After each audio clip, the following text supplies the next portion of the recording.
say good morning to Lady Barbara. Good morning to Pastor Ben. I am going to ask that if you know how to share me. If you know how to invite people in, please do so. I do want to say this is a hot topic that we'll be talking about today. There's all kinds of conjecture on this topic. We're going to be talking today about the one, and like I said, I'm going to be sharing some things with you.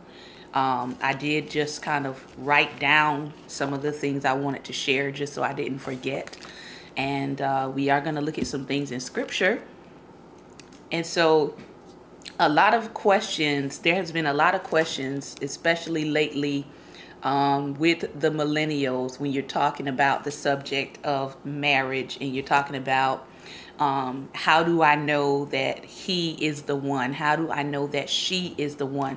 And even though I'm going to be talking from a woman's perspective, I believe that this will be a good conversation that men probably want to listen in on because of some of the things we'll be talking about.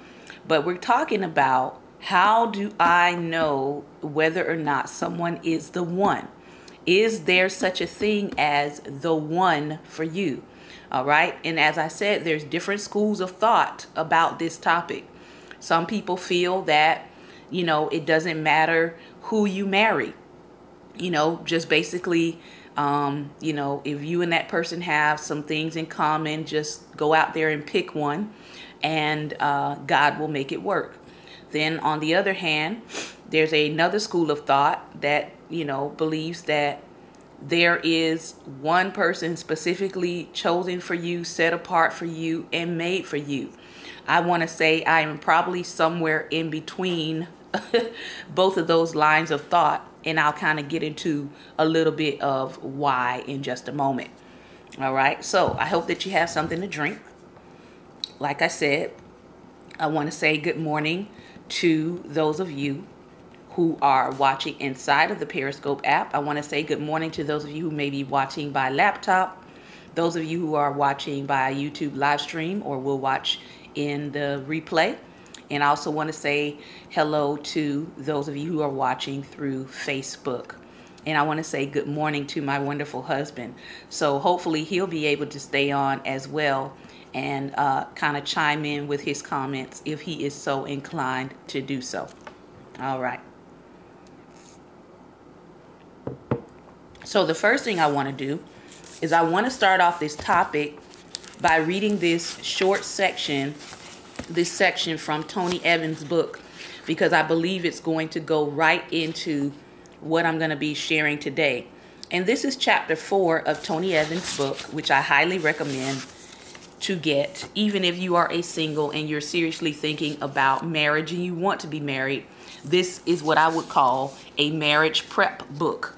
If you're already married, this is what I would call a marriage strengthening book. So either way you look at it, it is good resource material that is biblically based. So we're going into chapter 4, and Tony Evans is talking about oaths, O-A-T-H-S, oaths. And here we go. Have you ever wondered why so much of the Bible is taken up with the issue of covenants? In Genesis 8 through 9, God made a covenant with Noah after the great flood, promising that he would never again destroy the earth. In Genesis 12, God made a covenant with Abraham, promising to provide him with a seed or a son who would be a blessing to the nations. In Exodus 19 through 24, God entered into a covenant with the Israelites at Mount Sinai after their release from bondage in Egypt. God also entered into a covenant with King David, promising him that he would build a house for him and establish his throne forever. There was also a new covenant first promised in Jeremiah 31:31, but then fulfilled in Christ, who ratified the new covenant with his blood shed on the cross. In fact, the idea of the old covenant with Israel and the new covenant of Christ set the major divisions of the Bible into what we call today the Old and New Testaments. Why is the Bible so preoccupied with the theme of covenants And what does that have to do with your marriage? Let me answer the Bible question first, and then I will show you how it ties into your marriage. The main reason the concept of covenants is such a prevalent theme in the Bible is that a covenant is the means by which God administers or governs his kingdom. Marriage is a supreme covenantal union designed by God to allow both partners to fully maximize their potential in Christ. Now put a plug in that statement. Both partners fully maximizing their potential in Christ. If we want to understand how to make the most of our marriages under God's rule, then we need to understand how covenants work, and in particular, how they relate to marriage. So what is a covenant? Before we approach the tangible link between covenants and the health and vitality of your marriage, here is a brief overview of biblical covenants. This will provide a context for greater awareness of the preeminence that the marital covenant should have. In the Bible, a covenant is a divinely created bond. Somebody type that. A divinely created bond. One more time. A divinely created bond. Key word there being divinely. A divinely created bond. It is a spiritually binding relationship between God and his people, inclusive of certain agreements, conditions, benefits, responsibilities, and effects. Thank you, Lady Barbara. God's power, provision, and authority in relation to his people operate under his covenants. Thank you, Lady Latoya. Whenever God wanted to formalize his relationship with his people, he would establish a covenant. A covenant involves far more than a contract. A lot of people see marriage as a contract, but it's not a contract. It is a covenant. In a biblical covenant, you do more than enter a business partnership. Rather, you enter into an intimate relationship with the other person in the covenant. This is the first of three distinctions that set a covenant apart from a contract. So that's a big clue. Does the person understand what a covenant is? Or do they think that this is just a contract that can easily be undone? That's a key. When God entered into a covenant with the people of Israel, the language used was that of mutual love and concern, much like the language a husband and wife use when entering into a marriage covenant. Jesus' new covenant also exemplifies this quality of relationship between God and humankind. So the first distinction is that it's more than a contract. A covenant is more than a contract. The second distinction between a covenant and a contract is that covenants in the Bible were designed to bring blessings to both parties involved in the relationship. For example, in Deuteronomy 29:9, Moses warned the Israelites to keep God's covenant for that reason. So the words of this covenant to do them, that you may prosper in all you do. When he spoke of prospering in all the people would do, it implied more than just a material gain. So again, marriage is more than a contract. Marriage is about more than a material gain. Okay, so in this covenant with God's people, it was more than material gain that was being put upon them, that they were being blessed with. The third distinction between a covenant and a contract is that covenants are ratified in blood. Now, somebody is already going to be upset when I say this, but it's just it is the truth, okay?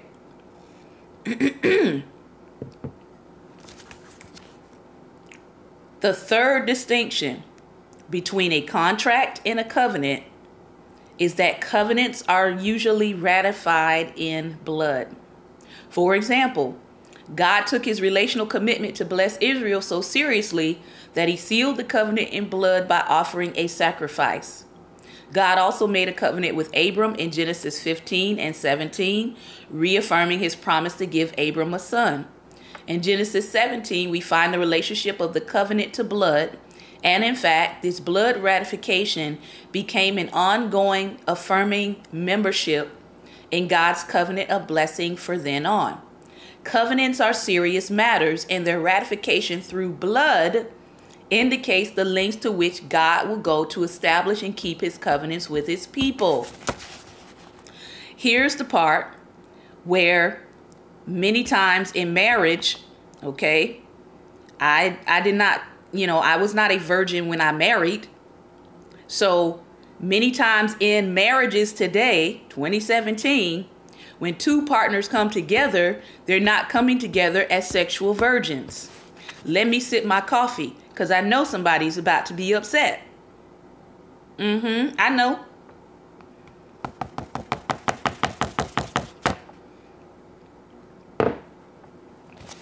That's the reality. We would love for everybody to understand the power of coming together as sexual virgins in your covenant of marriage. But some of us didn't have that education. I'll be the first to raise my hand. All right. Some of us learned that after the fact about this power of ratifying the covenant through blood. Some of us still have the opportunity to receive this part of the blessing of marriage covenant because you remain pure.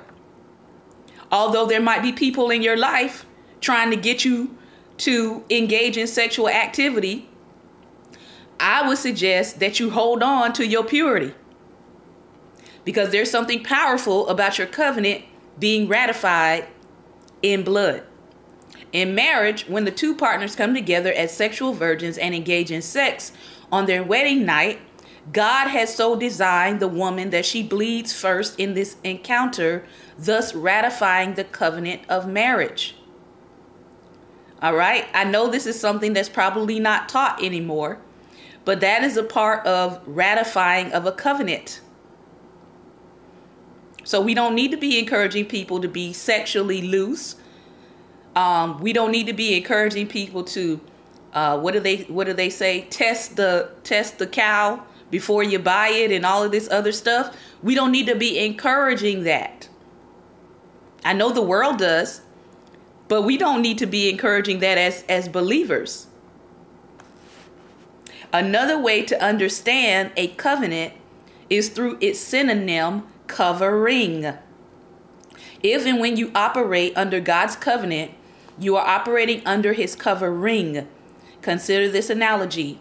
When it is raining outside, yes, it does, Lady Latoya. It does. When it is raining outside, most people will open an umbrella.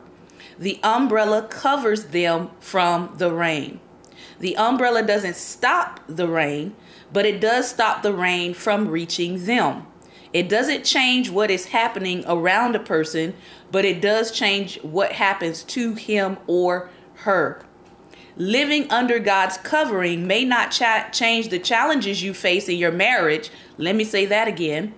Living under God's covering may not change the challenges you face in your marriage, but under his covering, those challenges won't affect you, cause you to react, worry, or argue at the level they normally would if you were out from under his covering.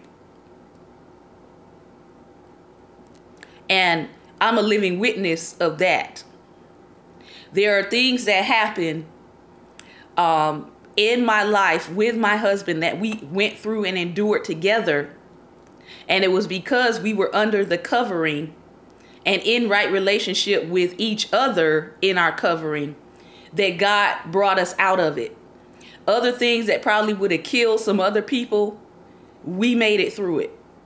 Seasons where people were trying to take both of us out.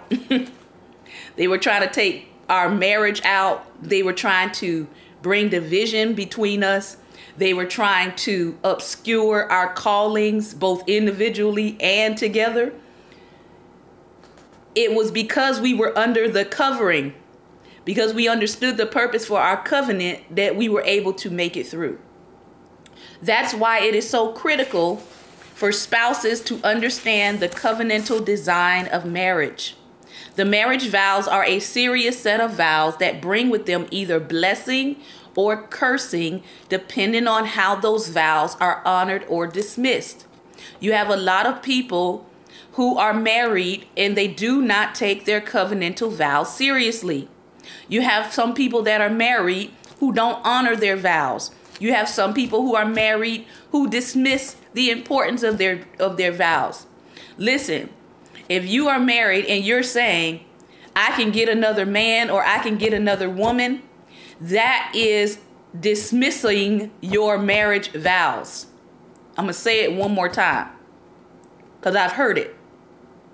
If you are in a covenant or you desire to be in a covenant and your mindset is, well, if something goes wrong, I could get another man or I could get another woman, you are already implanting the spirit of divorce in your covenant because you're dismissing what the covenantal design of marriage is. It's not for better until I find someone else better. It's for better or worse in sickness and in health, for richer or for poorer, till death do us part. It's not for better or until I find a better model. Marriage is not something that you play multiple choice with. Let me keep reading. The covering of the covenant is a lot like the armor of God that Paul spoke about in Ephesians 6. The armor is there to protect you, but God will never force you to wear it. He's not going to stick the shield of faith in your hand. You have to pick it up. If it's there, if you need it, but it's up to you whether you use it rightly. Similarly, if it's raining and you have an umbrella, but don't use it, you will get wet. You have to make the choice. To fully benefit from God's covering, his power, provision, authority, peace, and blessing, you must not only be in his covenant, you must align yourself under his covenantal rule in your marriage. But first, you must understand 5 characteristics that define a covenant created by God. 1, transcendence. This refers to God being in charge. You may be more familiar with the term sovereignty.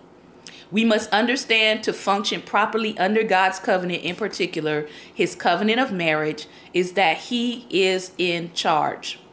We must decide whether we're going to pray, my will be done in our marriage, or thy will be done.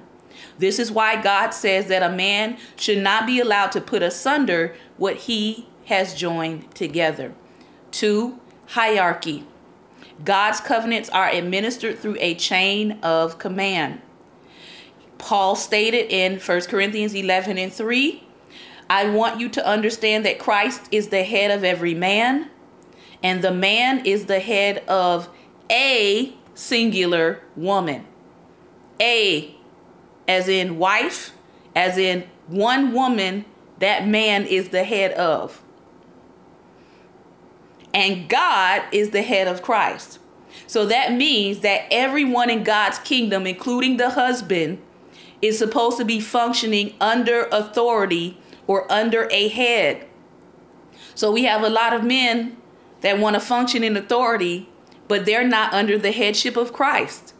And so what do we see? We see marriages out of whack. We see families out of whack because you're asking the woman and the children to come under your authority, but yet you don't want to be under the divine authority of God. And so guess what? There's going to be problems in the family. All right.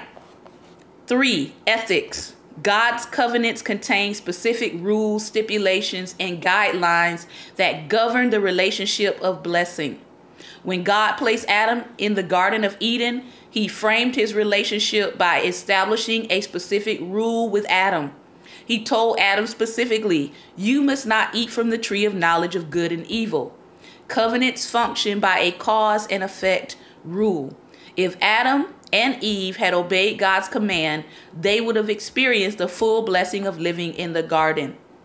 Adam and Eve had to decide whether to submit to divine rule, which every marriage is going to have to make that decision, or whether to rely on human reason. And that decision determined the direction that their life and their marriage took.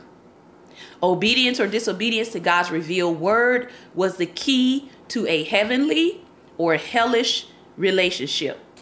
Number 4, sanctions. God's covenant also contains a sanction or a pledge that the covenant partner must make. One of the clearest examples of this is in Deuteronomy 27 through 30, where Moses began to read the list of blessings that would come upon the people and the lists of curses that were attached with disobedience. He closed out the list with a final warning to the people saying, I have set before you life and death, the blessing and the curse, so choose life. And lastly, 5 is inheritance. Each of God's covenants also contains long-term repercussions or generational inheritance applications for obedience and disobedience. So we have to be aware of the consequences of our decisions in our marriages. Not only will they affect us, but our spouses, and they can also affect our children, their children, and anybody else within our sphere of influence. And that is what we are experiencing today as culture devolves rather than evolves. All right. So I wanted to share that first before I got into just sharing some principles with you and sharing what I have learned as someone who has been happily married 17 years. All right. So the questions then become, as we said before, you have one camp of people who say you can marry anybody. Okay, just choose one. Just pick them off the assembly line and everything will be okay. And then you have another camp that says that there is only one person in the world that is right for you. Okay. And like I said, I am probably somewhere in my own camp. And the reason I say that is because I think this question can really be answered if you have a relationship with God. Okay? People who don't have a relationship with God many times will fall into the first camp. They're not necessarily in a relationship with God. They are not hearing from God. They're not maybe looking to God for a specific answer in this part of their life. There are many people who ask God for direction in their jobs. They ask God what job they should, pick. They ask God about what profession they should go into. They ask God about what city they should live in. They ask God about what neighborhood they should try to acquire a home in. But when it gets to romance and relationships, they completely shut down. They completely shut God out of that part of their life. So that's why I said it's very possible that there are plenty of people who don't even think that God is concerned about this area of their life. All right. So the first thing I want to say is whoever you marry, it is important who you marry. And the reason why I'm talking about this is because recently I was having a conversation about something that, took place in the news recently. And it was a minister of the gospel, and a incident had occurred. Most people have heard of it, but I don't want to get into that part. What I paid attention to was the fact that this minister began to get up and he began to talk about his vision. And he began to talk about his lifelong vision of what he desired, what God had put into his heart to do for life, for his purpose. And he was very passionate about it. And he began to talk about how much time and how many years he had invested in laboring to bring this vision to pass. And in the end, what happened was an incident where his wife, okay, had almost brought, let's just say, a level of scorn to this vision that really could have undermined and undone the work that he had labored to do, his vision that he'd had as a youngster, as a teenager. And as I was watching that, the word that came to my mind was, it is important who you marry. It is important who you marry. Many times we say it does not matter who you marry, but if you're thinking in terms of God giving you a vision, God giving you a purpose, God giving you a future, your vision and purpose can be placed in peril when you marry someone who does not understand what your purpose is in the earth. I know. Your vision and purpose can be placed in peril when you marry someone who does not understand your purpose in the earth. That is what I saw. And it was very clear. Because for this particular person, this is not the first time that the vision was almost derailed by the person they married. I know I'm not going to get any hearts. I get it. But understand, the wrong spouse can work against you and not with you. And if you are someone who is called to leadership, you are someone who is called to ministry, you are called, you understand that you know your purpose and God has set something in your heart to change the world, guess what? The enemy would love to come into and to avoid and to abort your purpose through your spouse. Why? Because that is the person that will be closest to you. That is the person that will hear your heart. That is the person that you will be intimate with. So the wrong spouse can work against you and not with you. They can actually dismantle years of labor or hinder the work God has called you to do. So when someone says to me, why is it important who you choose to marry? That's a pretty major reason.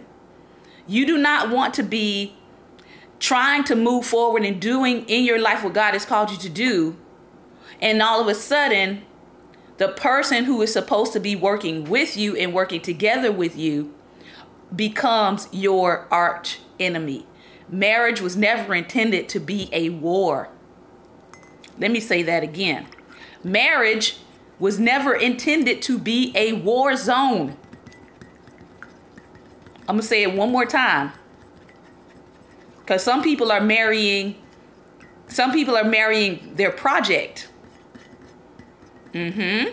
Some people are marrying their ministry. But marriage is not supposed to be a war zone. Your mate must understand and appreciate their role and your role. And the only way they're going to be able to appreciate their role is if they have a vision and a purpose and they understand who they are as well. People get married and they're marrying people who have no idea who they are. So what happens? You get married and that person says, I've got to find myself. Wait a minute. Finding yourself was supposed to be happening before the covenant. Because now you're going to find yourself.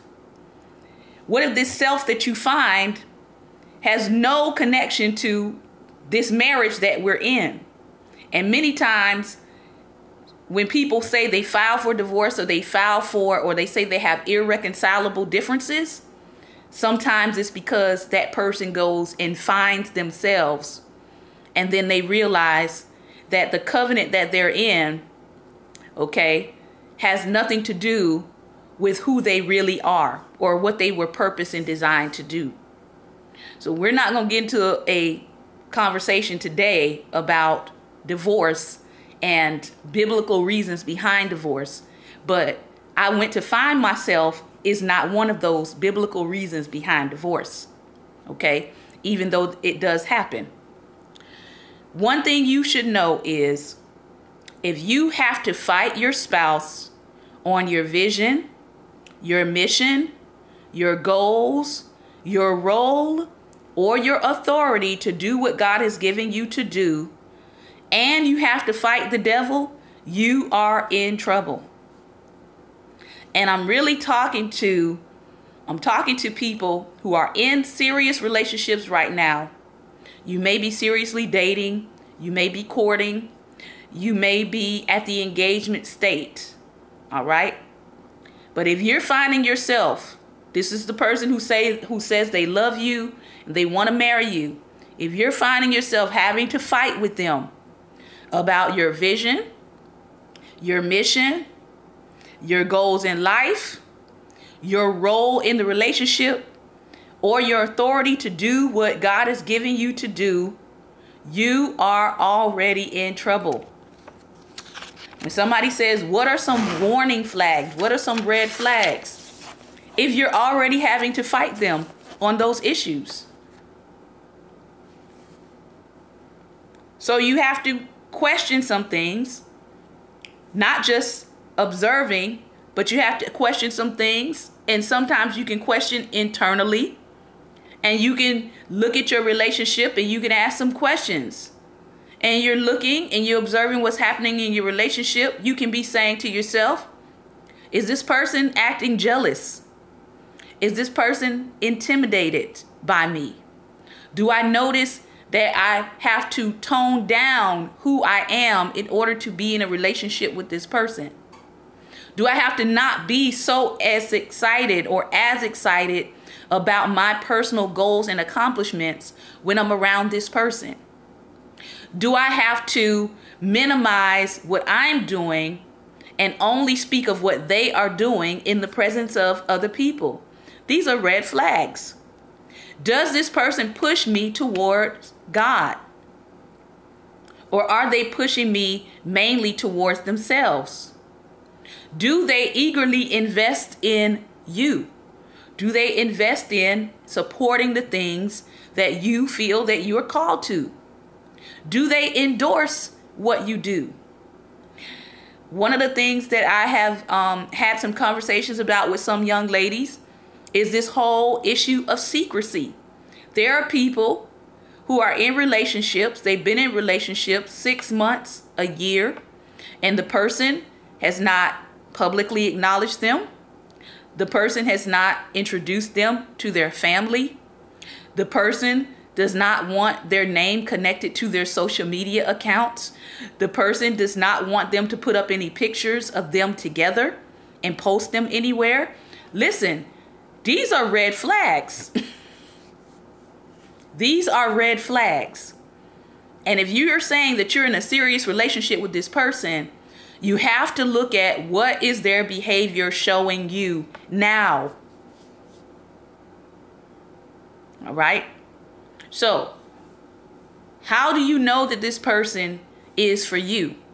One of the things that God was telling me in my relationship process is, I am going to give you a spouse for your future, not just your now.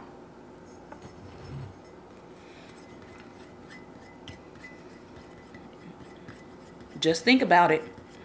I'm going to give you a spouse for your future, not just for your now. So then you have to ask the question, if God is saying, he's looking ahead into your relationship life, and he's saying, I see what you want right now. I know where you are right now. I know the level of experience you have at this moment in time. But the person that I'm going to make as your spouse, the person that's going to be the one that you say I do to, I want this person to be for your future, not just for your now. I want this person to be someone that you can grow in grace with, not just somebody who satisfies the momentary needs of now.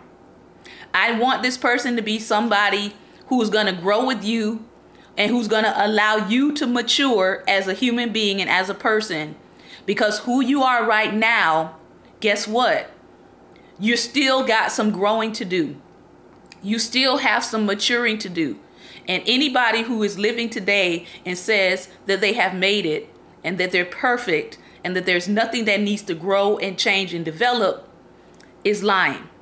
So whatever stage you're in, understand that there are things about you that are going to change, they're going to develop, and they're going to grow because you are in this body and you are a human being. So now you're talking about, can I see this person in my future? Or am I only going off of artificial or superficial characteristics that I see in this person that I like right now? Here's another thing. You may be investing in your readiness to be a spouse. But also you have to ask yourself, is the person that I'm interested in, are they investing in their readiness to be a spouse? You may be praying, reading your scriptures, walking out the word, studying what it means to be a spouse, looking at maybe going to some trainings. You're sitting under teachers. You're doing some practical things because you want to ready yourself to be in a marriage. Then you look around at the person that you're interested in and you don't see them making any preparations. They're not talking about what it takes to be a partner in marriage. They don't want to go to any counseling. They're not interested in going to any maybe conferences about it. They're not interested in talking to other men or other women about what it takes to be ready to be a spouse. So then you have to ask yourself again, are they showing the signs of being a person who is ready for marriage? And more importantly, ready for marriage with you. Here's another one. There is a oneness, the scripture calls it, the two shall become one flesh. Most of us think that that is just the sexual or the intimate part of a marriage. But there is oneness in marriage in your flesh. There's also oneness in marriage in your purpose. So does this person turn you on physically? They're appealing to the eye. But outside of that, when you discuss your vision, when you discuss your purpose with them, there's no oneness there. There's no agreement. Maybe they look at you with glassed over eyes when you start talking about your passion and what you want to do in life. Red flag. Red flag. All right. And even if you are in different fields, you may be an artist, they may be an accountant, but there should be a oneness to your purpose. He may be in a different field, but he shouldn't be looking with a glassy look every time you start talking about what it is that you're interested in doing. Why? Because a person who understands purpose and vision within a marriage, they're going to be looking and they're going to be saying, okay, if this is her passion, how does that fit into our overall purpose for our marriage? What is that going to look like in our future?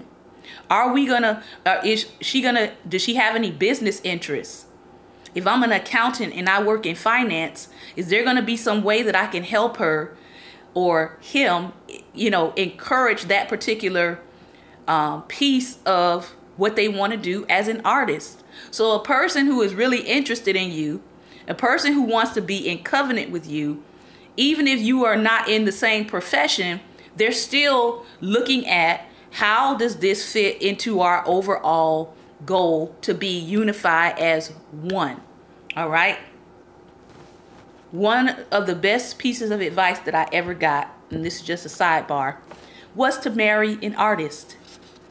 And they said to me, I was in the 5th grade. at the time. And my teacher said to me, "You are a very gifted and artistic person. I would suggest that you marry an artist. Marry somebody who understands creativity. Marry somebody who understands how creative people flow and how creative people think." And I thank God to this day that I actually took her advice, because guess what? I don't have to fight. I don't have to argue with my husband because he's an artist too. So when we do creative things, or we're up late at night, or we, get an idea and we're up maybe 2 or 3 hours, and he does the same thing, because we're both artists, we have an understanding that artists have a creative flow, and it's not necessarily a timed thing, right? It can happen at any moment. It can be spontaneous. And so we can step back and give each other that time to get out whatever is happening in us creatively. I don't have to argue with him about that. He doesn't have to argue with me about that. Why? Because it's something that we have a compatibility and understanding about. All right? Which leads to my next point. When you're talking about, is the person the one? You must have a conversation with them about compatibility. This is probably one of the most undervalued things that people don't cover when they're talking about a relationship and is the person the one. You must get ready to go through seasons of life. You must understand the principle of seasons with a person. You got to ask yourself, if you're in a relationship, have I seen this person through all seasons? Have I seen them in the winter of their life, or in a winter circumstance when everything is falling apart? Things are maybe not coming together. Things are maybe dropping off or dying. Okay? How does that person respond in that season? Do they get upset? Do they remain hopeful? Do they become isolated? Do they cut people off? These are things that you don't want to wait until a marriage covenant to find out. And what does that require? Then that means that I have to allow time to do its job in my relationship. That means I can't rush into something without having seen how that person operates. And here's the thing. Marriage is not about jumping ship during a bad season. Let me say that again. Marriage is not about jumping ship during a bad season. And here's another important piece. If you hate their winter, you may not be ready. If you hate their winter, you may not be the one for them. I know I'm not going to get any amens, and that's okay. If you hate their seasons, you may not be the one for them. If you cannot bear up under whatever may be happening with that person, you may not be the person for them.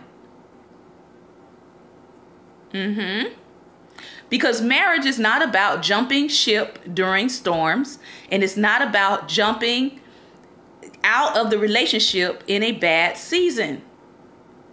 And unfortunately, it often happens that a spouse can go through a really bad season, and sometimes they are abandoned in that season. And then guess what? After winter comes what? Spring.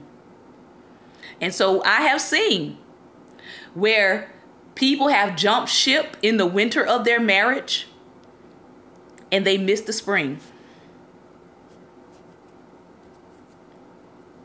And now someone else is enjoying their spouse in the spring, but they jumped ship in the winter. Those of you who may be in another marriage, you will probably understand what I just said. Their spouse was going through a winter. They abandoned the marriage. And now their spouse is in spring and summer. And somebody else is reaping those seasons. All right. Here's another thing you need to understand when you're talking about the one. Understand you are marrying that person's family. I don't know who started this whole thing about, we know the scripture says that the man will leave his family and will cleave to his wife. We understand that. But the reality is you are marrying that person's family. Yes, he's going to cleave to his wife, but there is a very good possibility that you are going to be involved and in contact with that person's family. You are. I know some people think that when they get married, they're just going to run off into la la land and they're not going to have to deal with in-laws at all. That may be a small percentage of people. Maybe you live halfway across the world and so you don't have to deal with it. But the reality is you are marrying that person's family. The crazy mother, the creepy uncle, the wealthy cousin, all of it. So pay attention to the family. Pay attention to whether or not that person that you're interested in is connected to their family. Pay attention to their bonds within their family. I know some people who their family is very, very, very close-knit. And so there's the spouses that married into that family had to understand that this family is very, very, very, very, very close-knit. Meaning they either live close to each other or they're over at each other's house every week.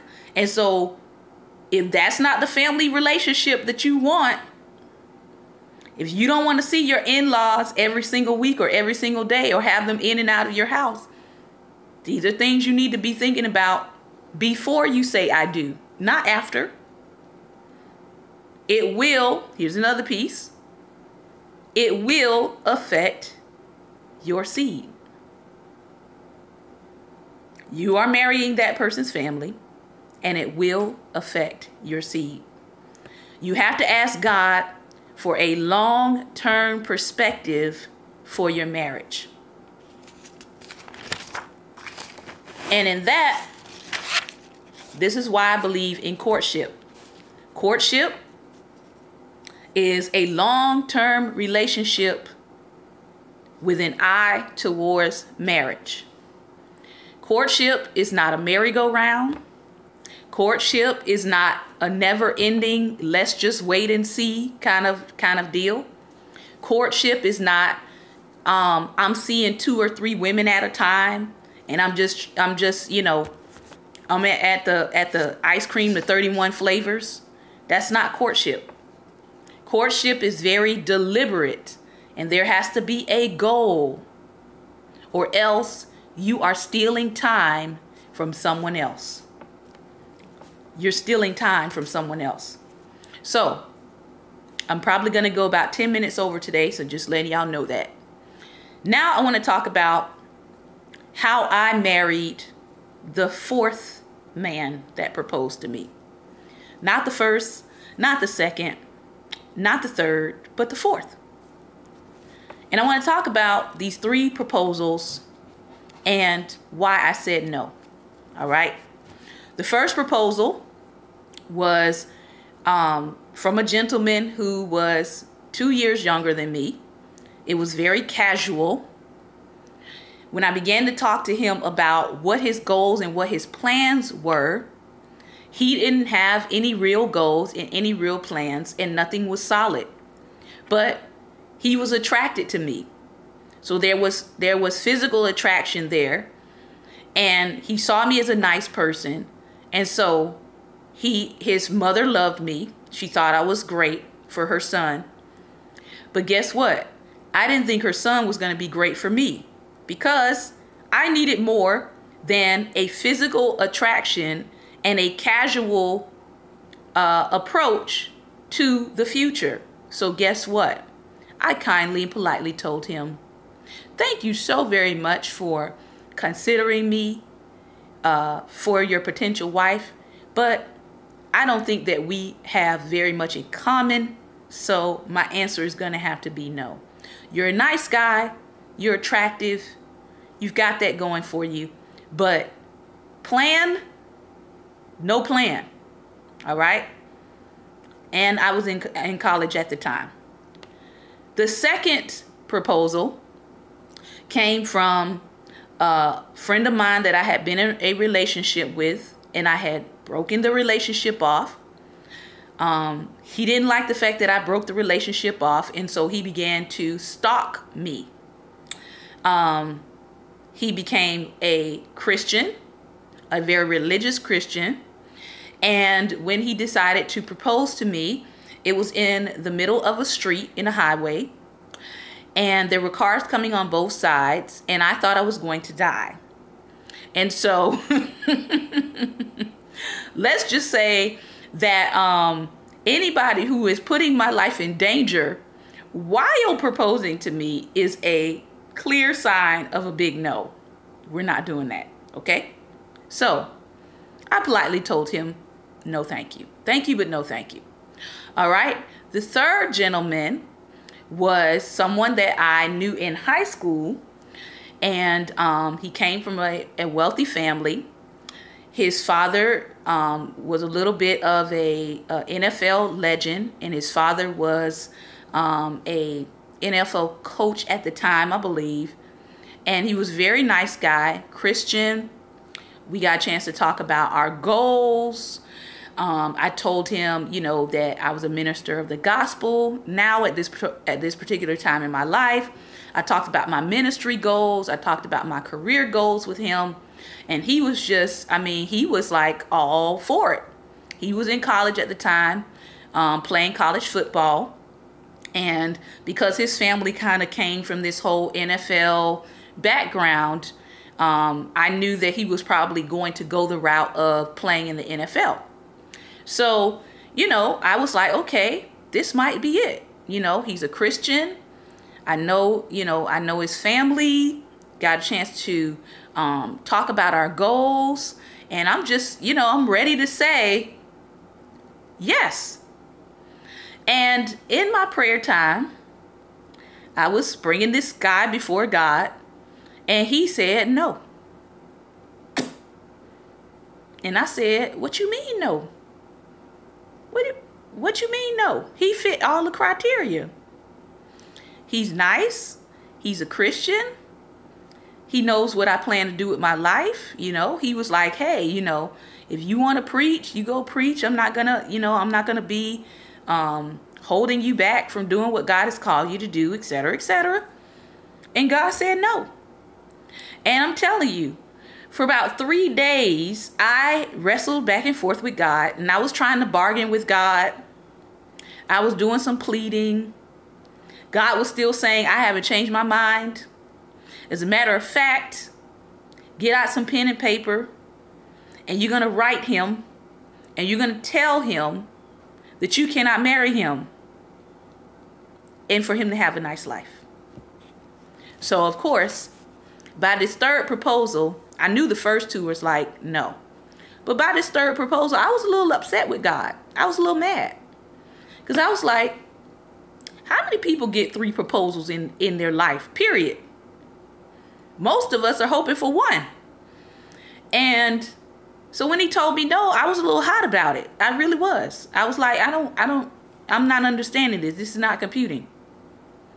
So about, what was that? 1, 2, 3 months later, God brings my husband. We had known each other for about 1.5 years. Very casual.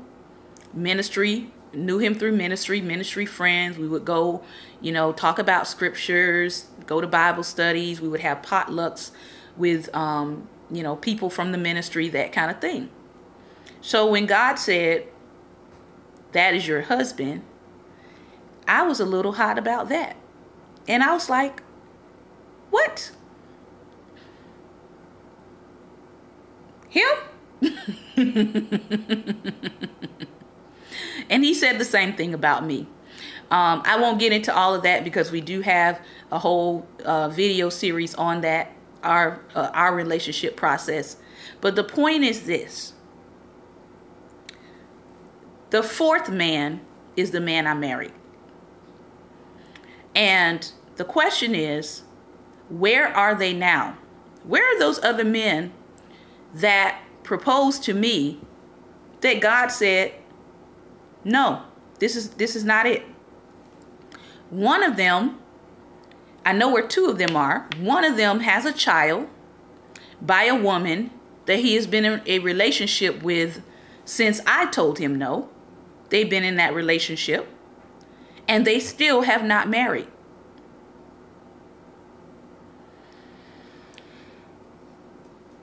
So he's been in a relationship for a couple decades now, has a child by the same woman, but he has not married her. He has not fulfilled the covenantal duty to marry her. That's where one of them is. The other one is now an assistant coach in the NFL. And if anybody knows how I feel about the NFL right now, let's just say that would have been in direct conflict with what I believe now about the NFL. Let's just say that there would be major conflict going on. Maybe I would have been that person that the NFL owners would be like, you got to do something about your wife because she's all over the place telling people to boycott the NFL. So what I see in that is God knows the end of a thing. Sometimes we cannot see down the road, and God is trying to help us in our decision making. The question is, are we going to let God help us in our decision making? Does God have a choice for you? This is what he told me. He said, there is a one who can meet your body, your soul, and your spirit's purpose. Many times we get locked into what the world might call your soul mate. But God said, I have somebody who will meet not just your soul's mate, but they will meet body, soul, and spirit. Body, soul, and spirit. I have somebody for you who will be your counterpart, who will be compatible to you, who will be unified with you in purpose, who will have agreement with you in your vision, who will value you as a human soul. So what does that take?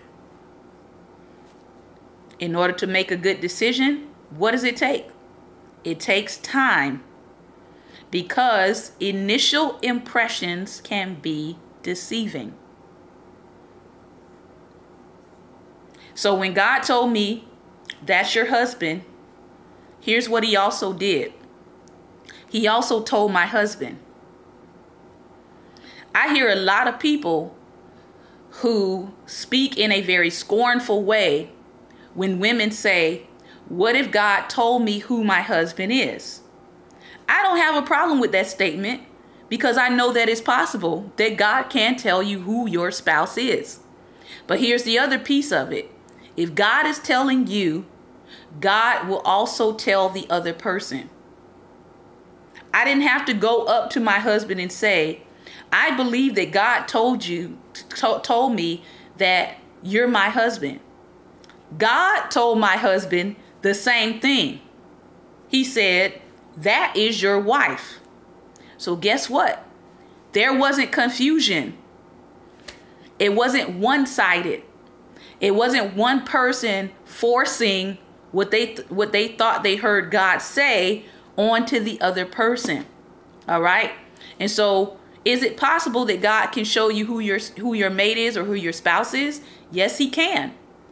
But you also have to ask yourself, am I supposed to say that to them? Am I supposed to reveal that to them?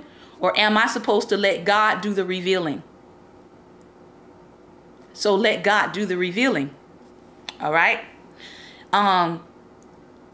Because initial impressions can be deceiving, you need to spend time. What do you need to spend time doing?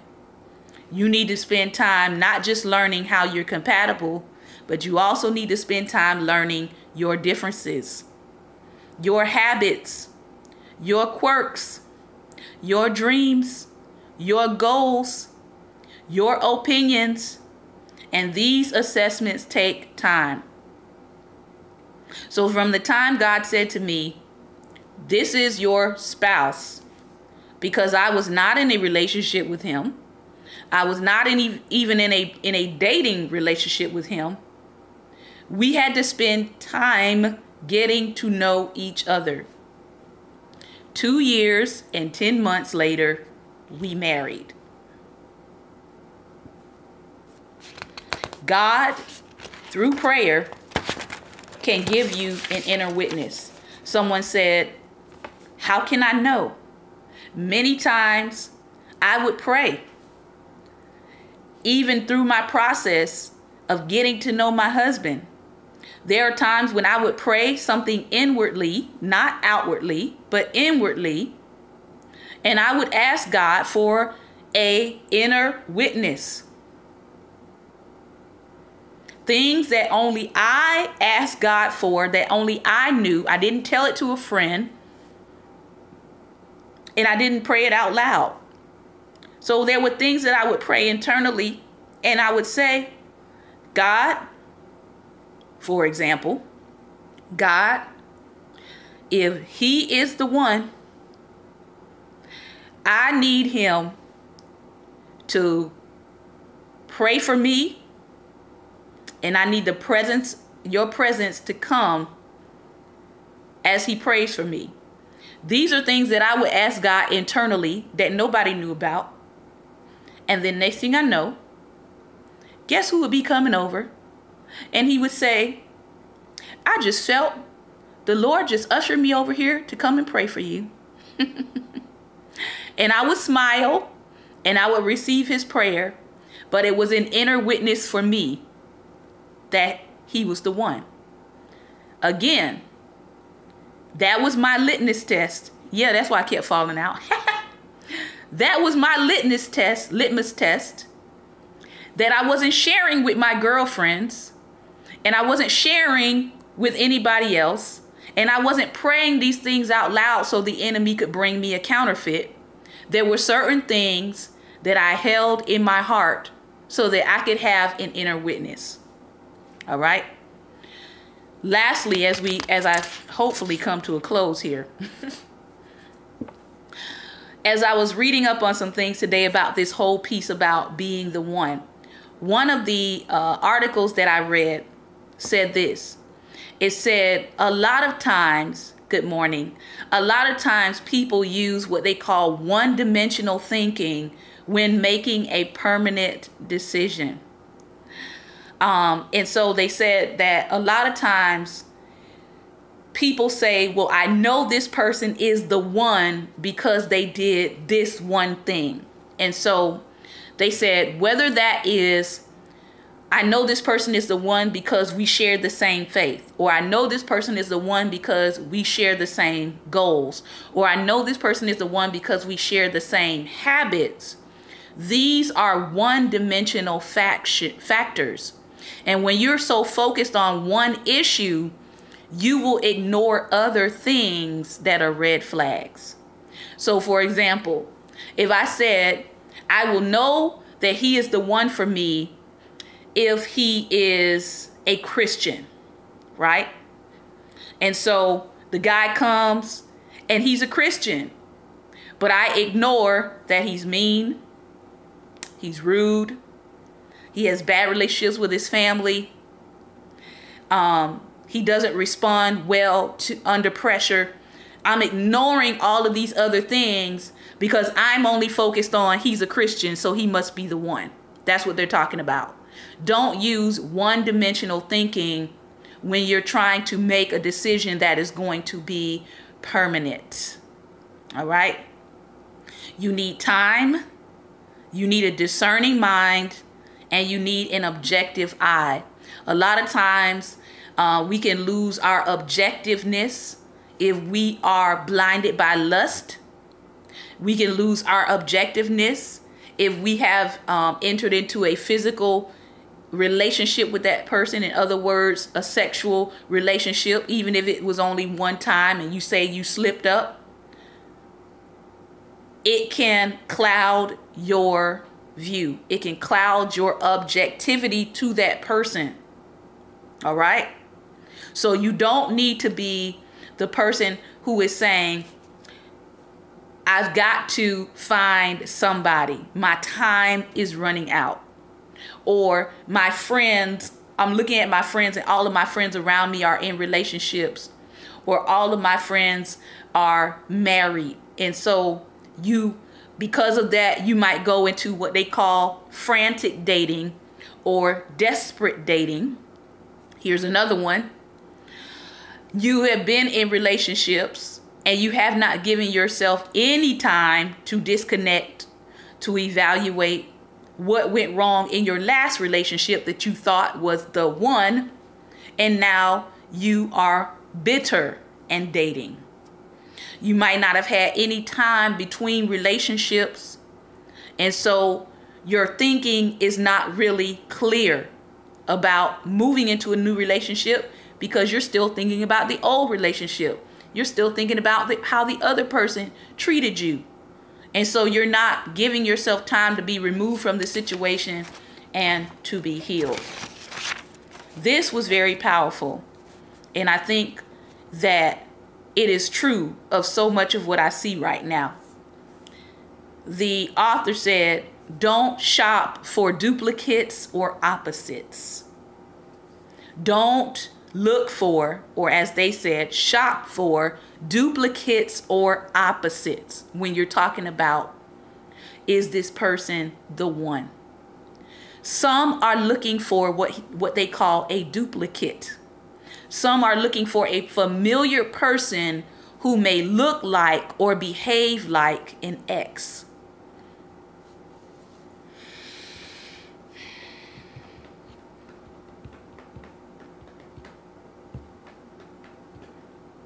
So are you in a relationship with a duplicate?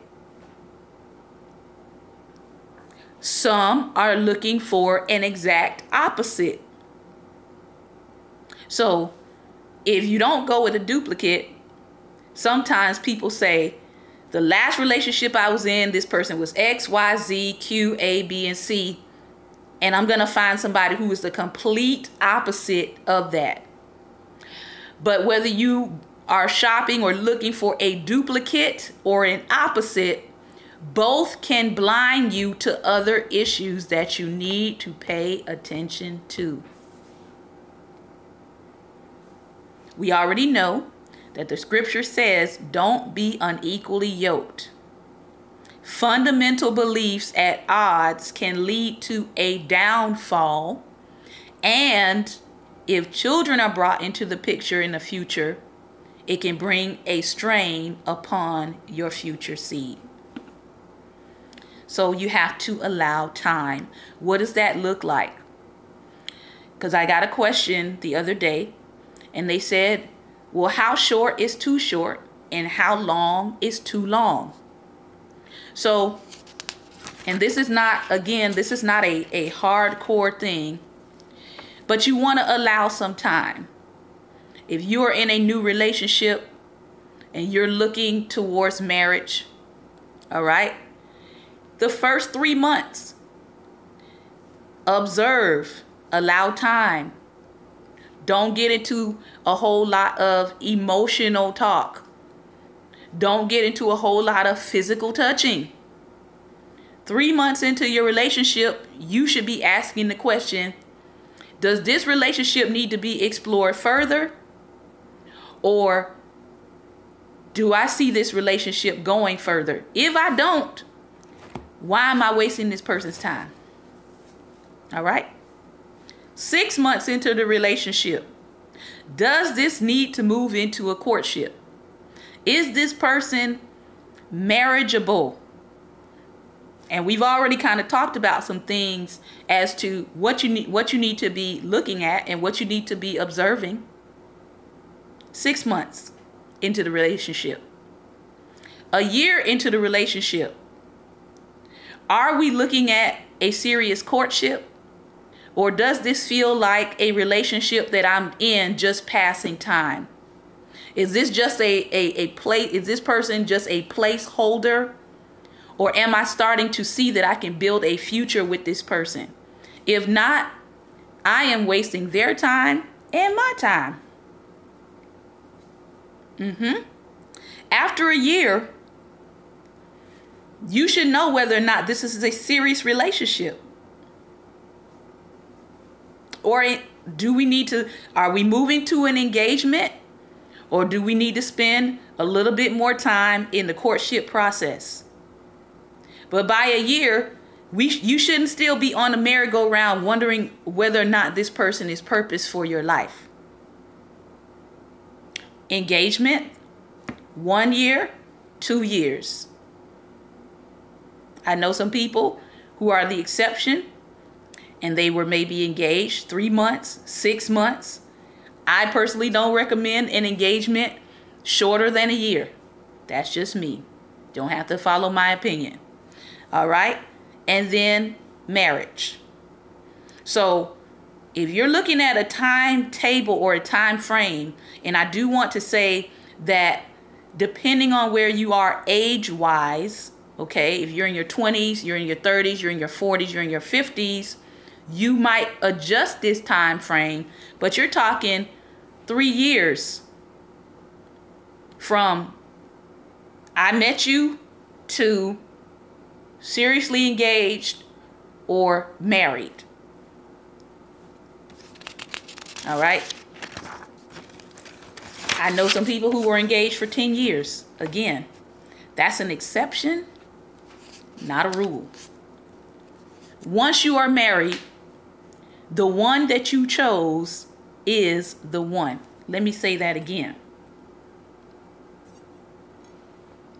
Once you are married, the one that you chose is the one. If you think you married the wrong one, you will not try to work it out, and you will be in a divorce by default. Let me say that again. If you think you married the wrong one, you will not try to work out your marriage. You will be in divorce by default. So when you have people who will get married and then they'll come and they'll say, I think I married the wrong person. Well, guess what? Because God is a God of his word and God is a God of covenant. The person who you think you married that was the wrong one, they're the right one now. They are the right one now. I'm not talking about he's trying to kill me. I'm not talking about physical abuse. I'm not talking about adultery. No, I'm not talking about that. I'm talking about people who get married and then they start having doubts about their spouse. Can I tell you, if you've been married for any length of time, you will have doubts about your spouse. Sometimes your spouse will get on your last nerve. It's called marriage. It's called two imperfect people coming together under the grace of God to live in covenant with each other. Marriage is a commitment to a person with flaws. You don't ignore the flaws. You commit to the person with the flaws. Nobody is marrying a 100% flawless, perfect, ready person. And again, if you have been fed that fairy tale, you probably never going to think anybody is the one. I'm going to say it again. Marriage is a commitment to a person with flaws. You don't ignore the flaws. You commit to that person. That's why this process takes time. That's why you should see a person in the seasons of their life. That's why when you are in a courtship process, you have to be asking yourself, if this doesn't change about this person, can I live with it for the rest of my life? All right. So the one, who is the one?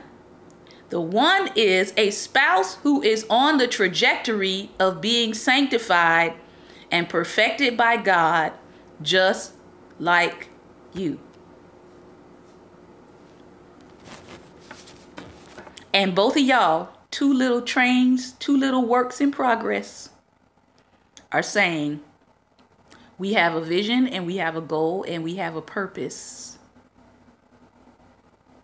And we are committed in covenant with each other. The best marriage in the world is between two people who are redeemed, working together in love. So, as I was closing on this, and gosh, I'm really past time, but I gotta finish. As I was closing, the Lord gave me 4 different men to look at in scripture. And because of time, I will probably just give you the scripture references that you can go look at. But he gave me Hosea 1 verse 2. And my husband was laughing at me as I was talking to him about Hosea. He told Hosea, go and marry a prostitute. He said, go and marry a promiscuous wife and have children of promiscuity. In verse 3, it says Hosea went out and married Gomer, daughter of Diblaim. He said to Hosea, find a promiscuous wife. He didn't say a specific woman, but his marriage met and mirrored a specific purpose. So there was a purpose to Hosea's marriage, and he had to find a woman that fit that purpose. The one, he had to find a woman that fit the purpose that he was supposed to carry out with his marriage.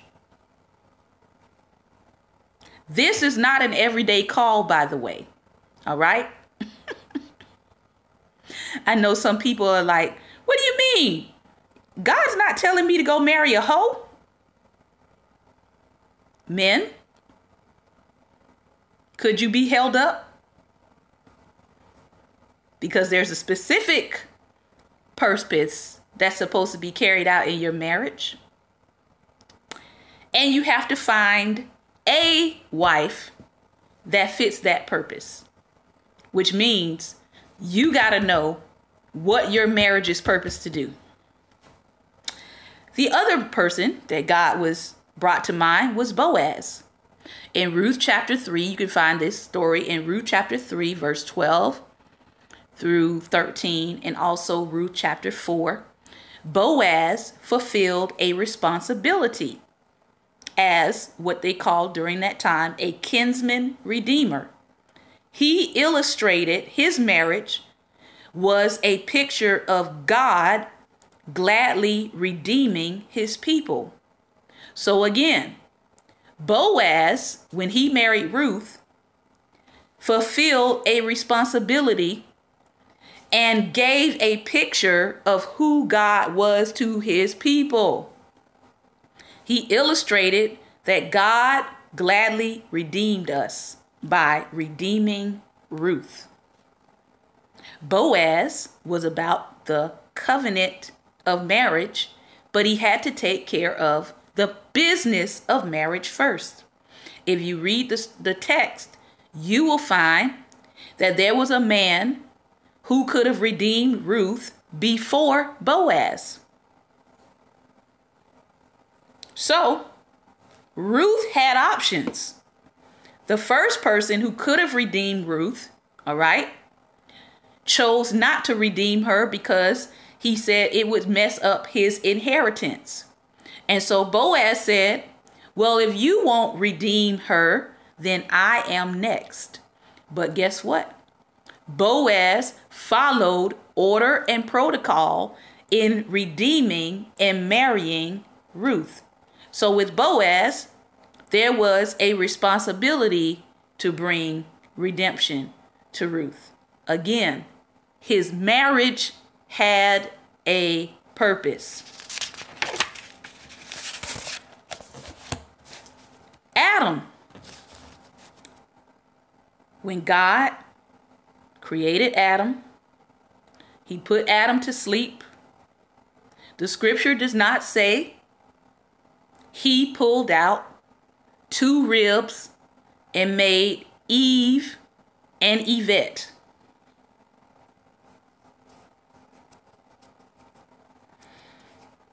If you find if you find another woman that God pulled out of Adam, somebody give me the scripture and let me know. All right? He pulled out Eve from Adam. And he said, I'm creating a helper suitable. I'm creating a woman that will be suitable for the purpose that I have put Adam in the earth for. She's going to be his counterpart. She's going to help him fulfill this vision of why Adam had been put into the earth to begin with. And when God gave the purpose, he didn't just give it to Adam, he also gave it to Eve. Last example, Job. Everybody knows Job, right? Put some hearts on the screen if you know Job. If you've heard of Job. And this is my last example. All right. In Job chapter 42, after the end of everything that happened with Job, remember Job lost cattle, he lost houses, he lost sons, he lost daughters. He had a wife that was antagonistic at one point who said, go ahead and curse God and die, right? But let's look. Job 42, all right, verse 12 through 15. It says, so the Lord blessed the latter part of Job's life more than the earlier. He owned 14,000 sheep, 6,000 camels, 1,000 yoke of oxen, and 1,000 female donkeys. So God replaced all his animals. He also had 7 sons and 3 daughters. So God replaced his children. He named his first daughter Jemima, the second Kezia, and the third Karen Hapuk. No women as beautiful as Job's daughters could be found in all the land, and their father granted them an inheritance with their brothers. Job lived 140 years after this and saw his children and their children to the 4th generation. Then Job died old and full of days. Did you notice God did not replace Job's wife?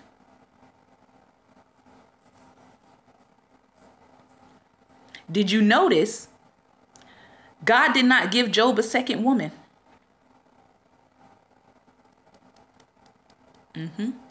I noticed. Did you notice? So, I conclude with, these are instances of men who can be considered as fulfilling a purpose through their marriage.